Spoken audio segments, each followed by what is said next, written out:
Well, welcome back, everyone. Season 4. Man, time flies of the superintendent podcast. I am your superintendent, Dr. Terrell Yarbrough. How we're going to do this episode is a little bit different than how we've done episodes in the past. We're going to have Mr. Blume, and he's going to introduce himself, and he's going to actually ask me questions. So it's going to be a reversal, and then we're going to have a student come on as well, and she's going to ask me questions. So I'm a little nervous because I don't know what's going to happen here, but I'm willing to try it. So again, welcome back, everyone, and here we go. So Mr. Blume, if you can introduce yourself, and then absolutely. So I'm going to start off like Terrell and say I am your Assistant Superintendent, Jason Blume. I get the pleasure of serving with Terrell and doing communications and community relations and all sorts of stuff like that. And so I've been excited. We've talked about this for a few years, and I've had this idea. And you'd think that I would have probably prepared a little bit more for this, but I'm just going off the cuff on this because I want a chance to put you on the spot a little bit and get to hear what your thoughts are and right. just we've known each other for a long time, and so it's been fun. This last couple of years of you serving as the superintendent's been awesome. It's been fun for me just to be able to work alongside a friend of mine, and so I'm going to start off with, and I'm going to ask our two guys running the cameras to show a photo at some point. So I got to get it to them first. But the other day, Terrell, I think you came across a photo of you and I. Correct. So for those of you that don't know, my first admin job, I served under Terrell at McChesney Elementary as his assistant principal. He was the first one to give me a shot in the administrative world, and so we had a good few months together before I went to Ralston. But I saw this picture of you and I together. Yes. So my first question is, who's aged better? When you look at that photo, you look at us now, who's aged better? I would have to say you have. Good answer. Good answer. You have definitely aged better. I think I've put on, especially since I've taken over the superintendent role, I've put on an extra 30 pounds.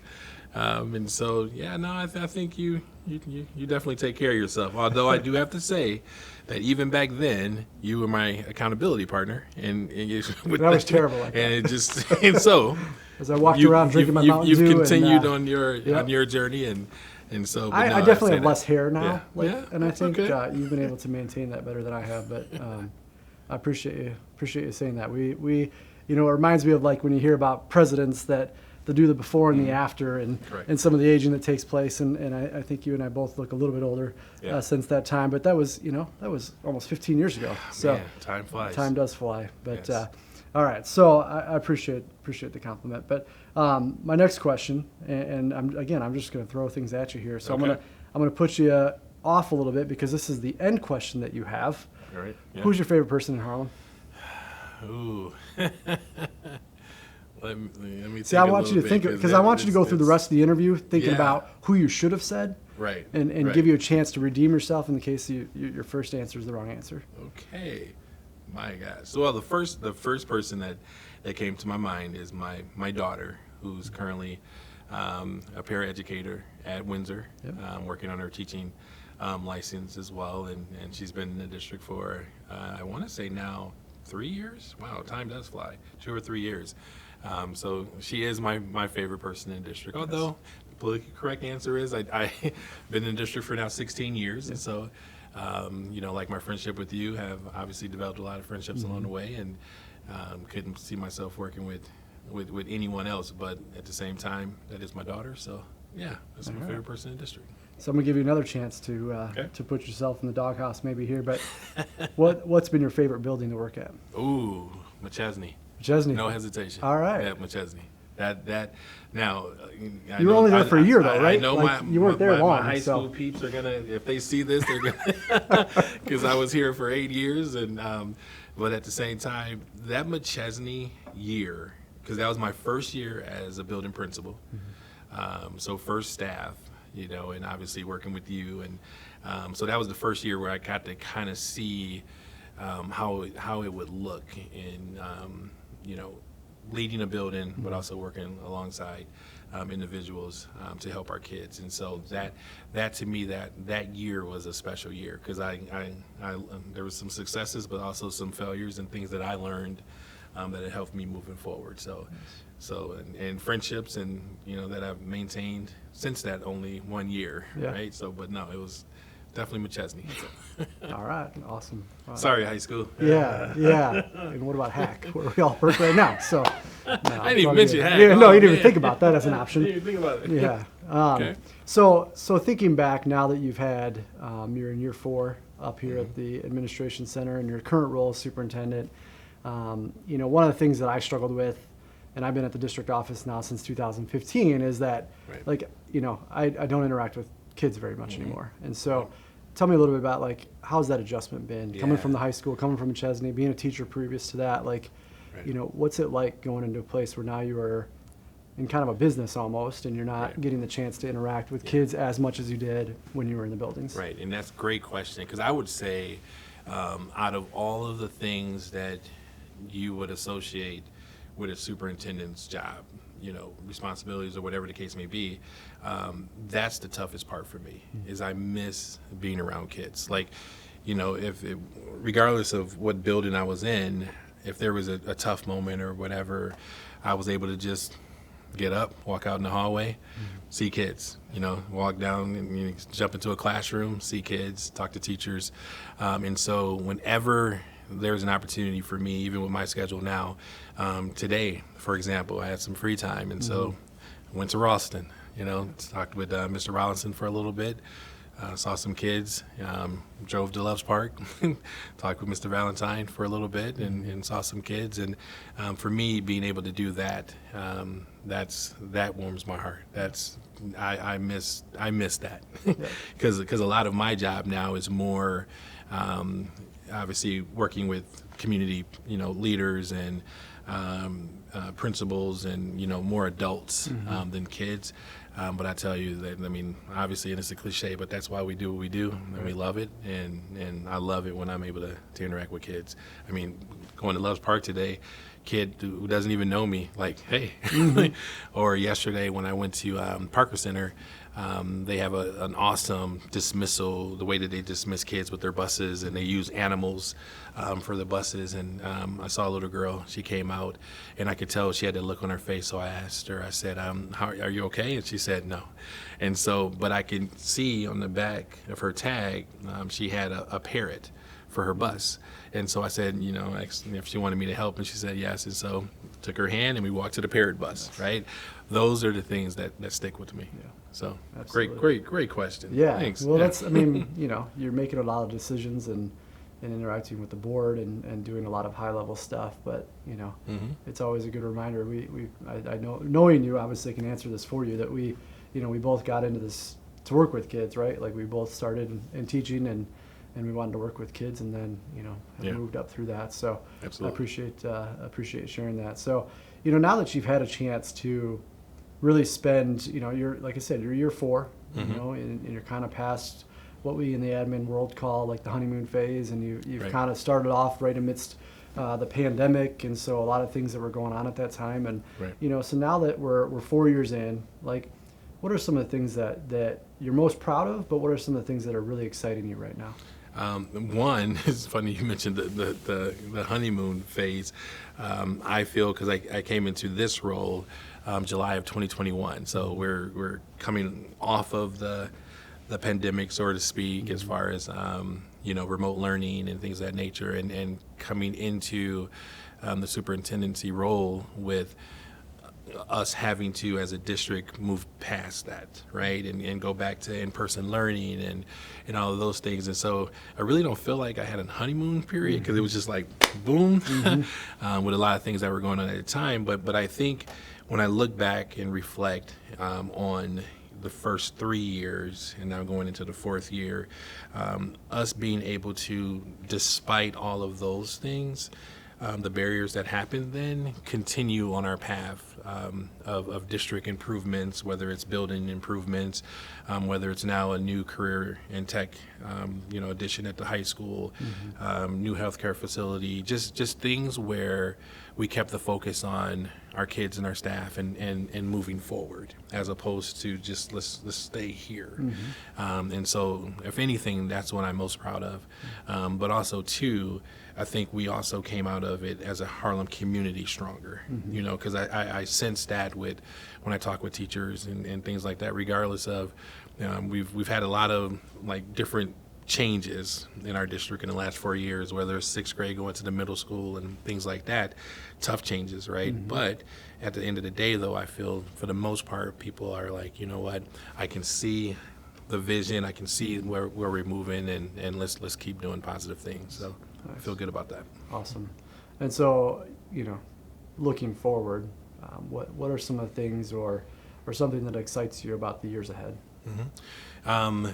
The learning, the opportunities for our students to be able to, for many years it was all about college for all, right? And I'm happy that now we're moving into that. College is great, right? And I loved my time in college, but also there's the trade part as well. And we have a lot of kids who are interested in trades, and we're creating opportunities through internships and what have you, in partnerships for our kids to do that. And so that's what excites me, is that we're giving our students just the opportunities to do whatever they want to do, regardless of what that is. Yeah, you wanna be a nurse, you can be a nurse. You wanna go into automotive, you can do that. You want to go into welding, you can do that. You want to go to college, you can do that.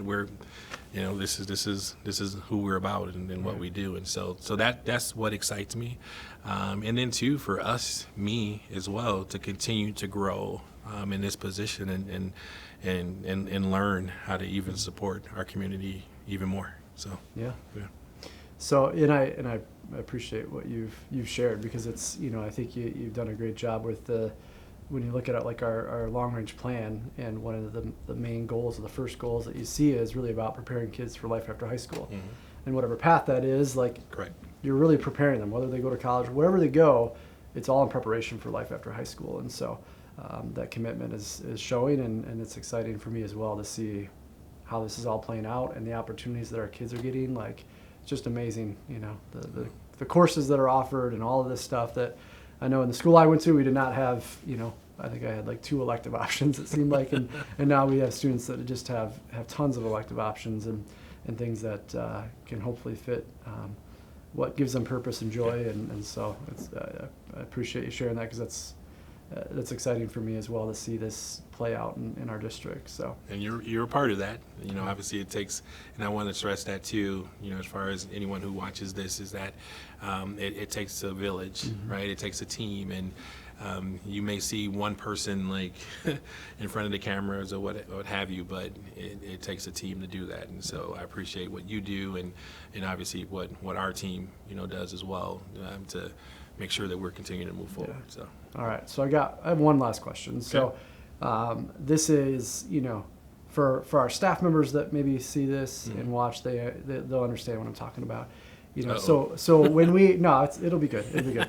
So when we, both of us have been in a couple buildings in this district. And so obviously you made the jump in 2021 to come up to the administration center. And so oftentimes when it's something that's unfamiliar, our staff don't know what it's like to be at the administration center. I may not know what it's like to be at a different building in the district if I haven't been there yet. But so speaking to that, like, what's something that kind of surprised you about coming up to the administration center? Maybe something that you had this idea of, like, it's going to be like this there, or it's going to be a certain way, and something surprised you, or maybe something that's happened over the last couple of years, being up in that role, that it just like caught you off guard that you were not prepared for.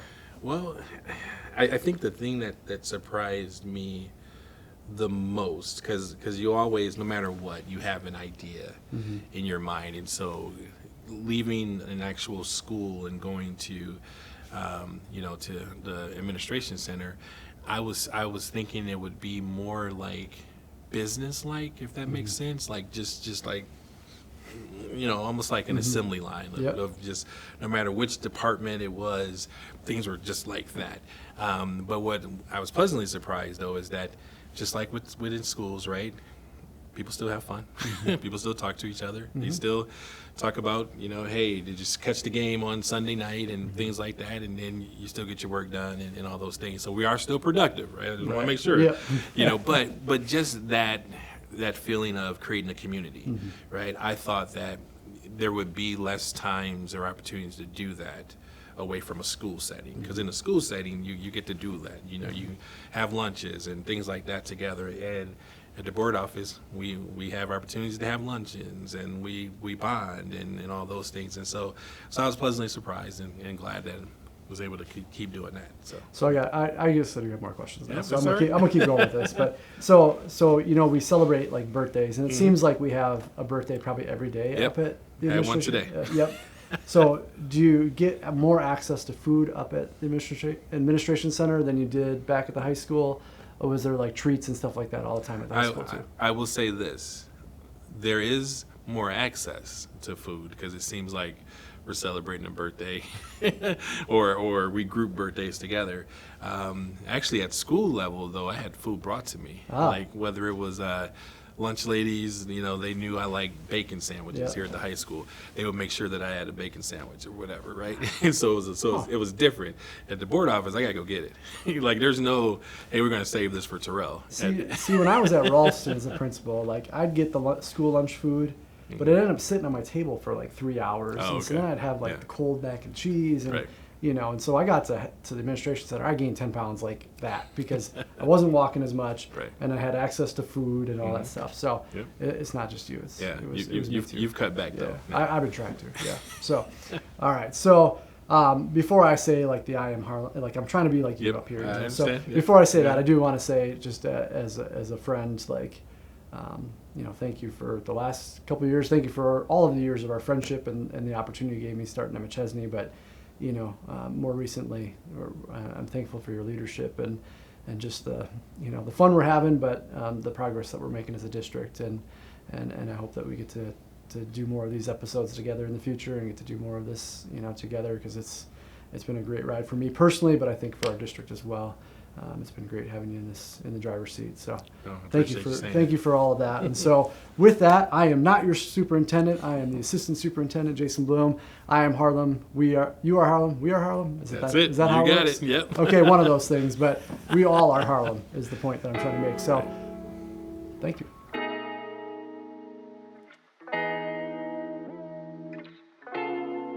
Welcome back, everyone. For part 2 of flipping the script.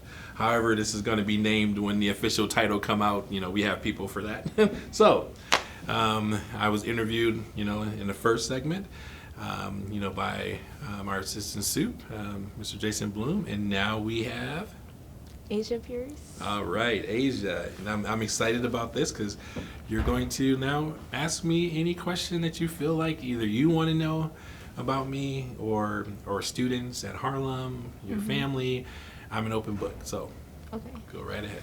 I would say my first question is like, as more students of color come into Harlem, how do you think that's gonna build Harlem as a community and how our diversity in our school district? I think, and great question. I think the way to start that, or how I want to start that, is I believe that as more students of color come into a predominantly area that's not of color, I think that can only help, right? Because when we go out into the world, right, we're going to see more of people of all races, people of all colors, right? And so I feel like even in my time, when I first started here in Harlem, I came in February, I think, of 2009. And I was one of the few people of color in our district. I think our students at the time, when you say demographics, I think we were maybe close to 90% white. Close. I think maybe 86 or 90% white. We're now, I think our demographics are like 65% white. And so we have a lot more diversity in our district. And so I think even as we add more to that, I think that can only help all of our kids, right? When as we continue to grow and support each other and actually graduate in life beyond high school, that can only help. So I think it's a wonderful opportunity. This is kind of going off, but for you and you being like superintendent, like what were like the challenges that you had to face in order to get to the position that you are?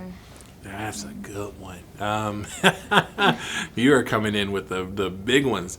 I think for me, I didn't always want to be like in this role. I didn't always want to be a principal. When I was growing up, I just wanted to be a social studies teacher and a high school basketball coach. That was it for me. For me, that would have been like, at the time, that was the pinnacle.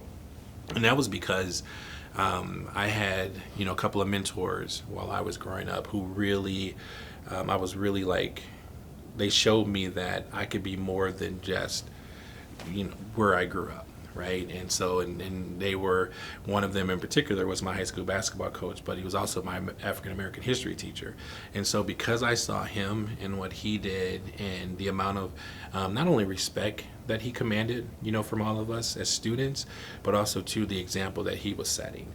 And so I was like, you know what, I can do that too. And so then I ended up doing that. But then along the way, someone noticed me and they said, you know what, I think you can be more than just a teacher. And then it was like, okay, I can be a principal.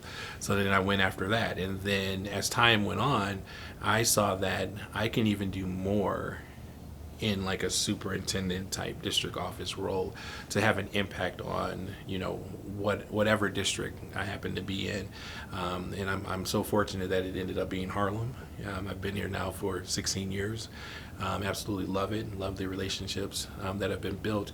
But also, too, one of the things that was a barrier for me was there wasn't a whole lot of people of color in leadership roles, right? And so I remember when I became principal at McChesney Elementary, and I think at the time I was one of the few individuals of color other than a custodian, right, in the building ever, right? And so to come in as principal, I think that was a big moment, I feel, at that time when I became principal at McChesney.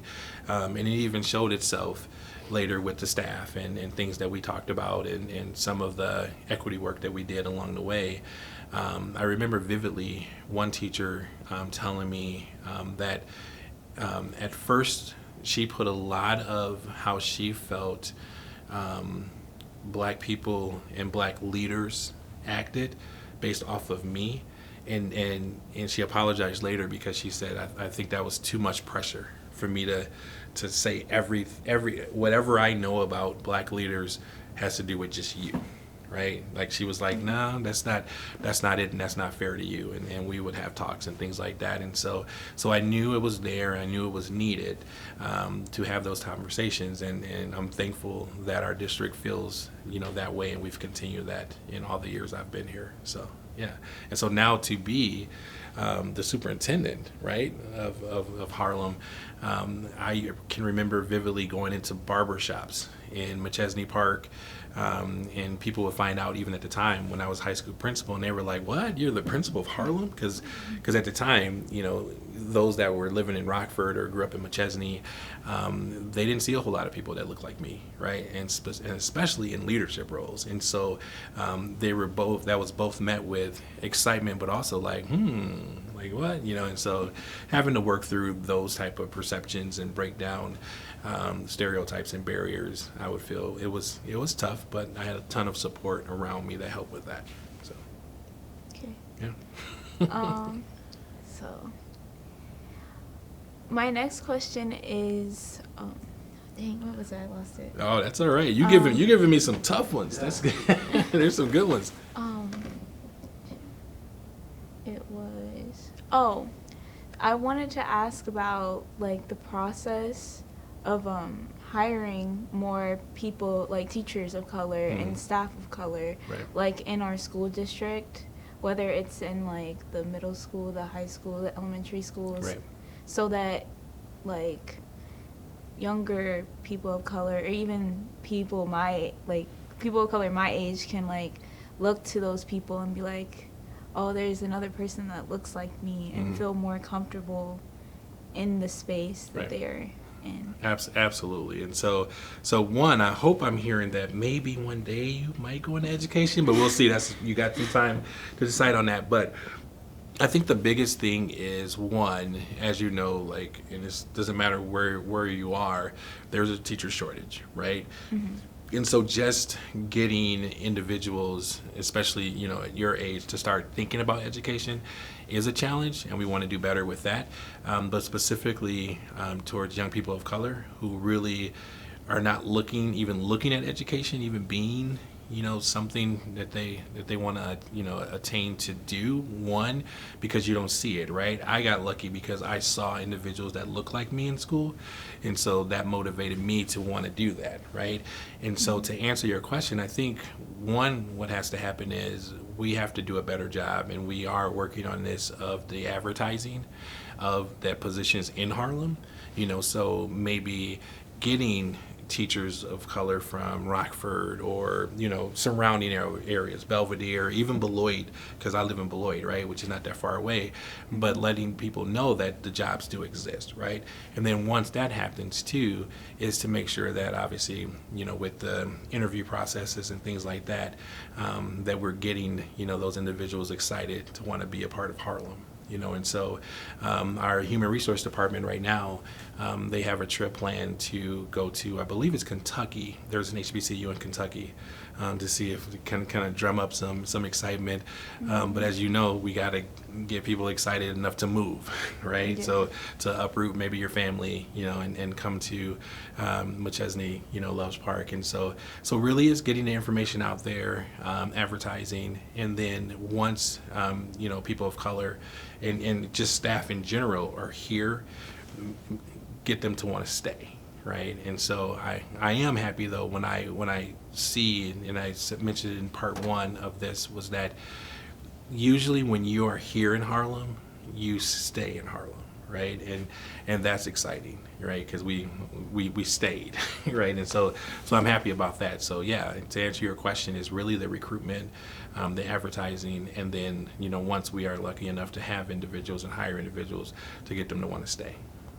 So, my last question is, so as more people of color come into Harlem, what are the future things that you can think about? Like, oh my gosh, Yeah. I don't know how to ask this question. You're okay. But Yep. I will say this. One of the things that I want and am working on, and as part of our strategic plan right now, is a profile of a graduate. And what my hope with that is that whether it's elementary students, middle school students, or high school students, they're going to know, like, here's a Harlem kid, right? Whether it's being a lifelong learner, whether it's being a community leader, as they're going through our system, this is what I'm striving to be, right? And so then once our students graduate, our community, leaders and partners who can now hire them know that when they say they're a Harlem graduate, this is what that means. And so that's one of the things that I'm working on with other individuals, to have like a profile of a graduate, and we can kind of display that and be excited about it. And so continuing to look for things like that, that's a major, area, in my mind, right now. And then two, when you mention like students of color, right? As students of color are transferring, probably in from other districts, right? Is to, reach out and have conversations, because like you said, maybe if they're coming to the high school, they don't see educators that maybe look like them, right? And so maybe that's where I come in. Maybe as far as like I think I had a meeting with you, towards the end of last year, and we kind of talked about different things, right? And so that students of color know that hey, there are individuals who are leaders in Harlem that look like you and that you can talk to if you need it, and we can connect you with mentors and support you. So yeah. Okay. I think that's it. Great job. You had some hard ones.